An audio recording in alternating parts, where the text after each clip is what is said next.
علامہ اقبال علیہ رحمہ فرماتے ہیں کہ میں گھر آیا اور ہمارے گھر کے سامنے ایک سائل کھڑا تھا.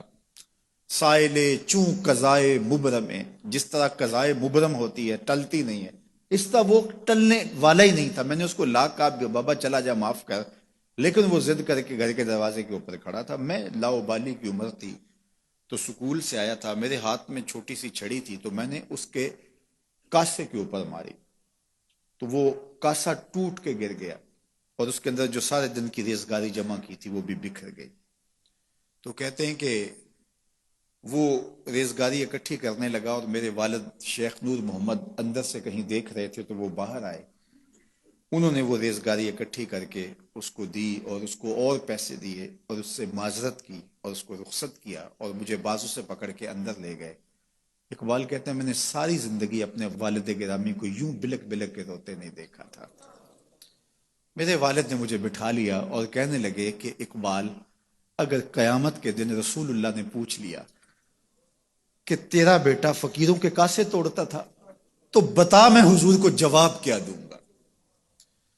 تو کہتے ہیں کہ بس وہی لمحہ میری تربیت کا تھا. بلکہ اقبال پھر ساری زندگی کہا کرتے تھے نام تو از پدر آموختم، حضور آپ کا نام، آپ کی محبت میں نے اپنے باپ سے سیکھی. یعنی حضور کا سامنا کیسے کروں گا. اور پھر یہ اقبال کے کلام میں آخر تک یہ چیز آتی ہے کہ کیسے حضور کا سامنا ہوگا. تو غنی از ہر دو عالم من فقیر، روز محشر عذرہائے من پذیر، گر تمی بینی حسابم ناگزیر، از نگاہ مصطفیٰ پنہا بگیر. اقبال بھی پھر آخر میں دعا کرتے ہوئے اللہ کی بارگاہ میں عرض گزار ہوتا ہے، مالک تو غنی ہے، میں تیرا فقیر بندہ ہوں، تو مجھے یوں ہی معاف کر دے، میرا حساب نہ لینا. لیکن اگر میرا حساب لینا بڑا ضروری بھی ہوا تو یہ مہربانی کرنا حضور کے سامنے نہ لینا، میں حضور کو کیا منہ دکھاؤں گا.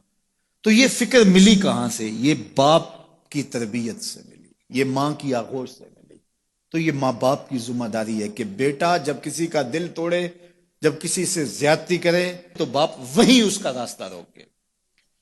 اور ایک فقیر کا لا ابالی پن کے اندر کاسا توڑ دیا اور باپ نے پھر ایسی تربیت کی کہ اقبال ساری زندگی لوگوں کے دل جوڑتا رہا، ساری زندگی بتاتا رہا کہ انسان کی اصل صورت کیا ہوتی ہے. دل نہیں شاعر کا ہے کیفیتوں کی رستخیز، کیا بتاؤں کہ درون سینہ کیا رکھتا ہوں میں، در غم دیگر بسوزو دیگر آرا ہم بسوز، گفت مت روشن حدیث گر توانی دار ہوش، کہہ گئے ہیں شاعری جزویست از پیغمبری، ہاں سنا دے پڑھ کے ان کو پیغام سروش.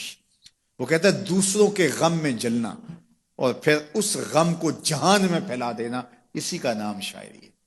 پھر اقبال نے وکری شاعری کی، شاعر تو اور بھی ہیں لیکن اقبال کہتا ہے شاعری از مثنوی مقصود نیست، بت فروشی بت گری مقصود نیست، کشتائے انداز ملا جامیم، نظم و نثر او علاج خامیم. وہ کہتا ہے کہ میں یہ بت نہیں بنا رہا کہ یہ غزلیں تراش کے اور یہ نظمیں تراش کے لوگوں سے داد وصول کرو. بلکہ کسی نے اقبال کو کہا یار کوئی غزل تو سناؤ، تو اقبال رو پڑا، کہا حضور میں اپنے شعروں کی داد قیامت کے دن آپ سے ہی لوں گا.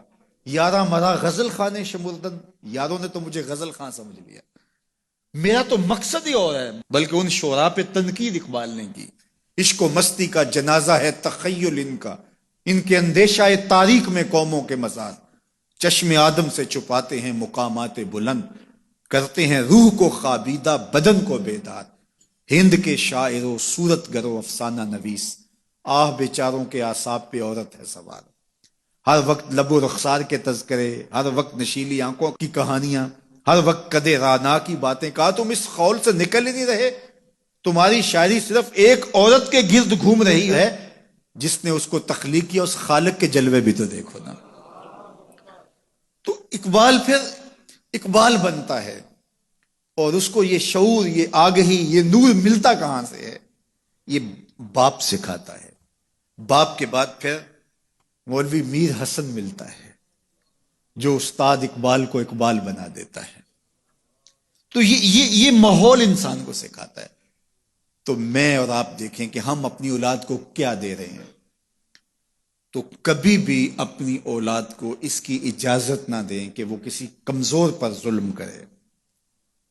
جب کمزور پر آپ کی اولاد ظلم کرتی ہے، زیادتی کرتی ہے، تو پھر وہ بڑی ہو کر کے ظالم بنے گی، جابر بنے گی۔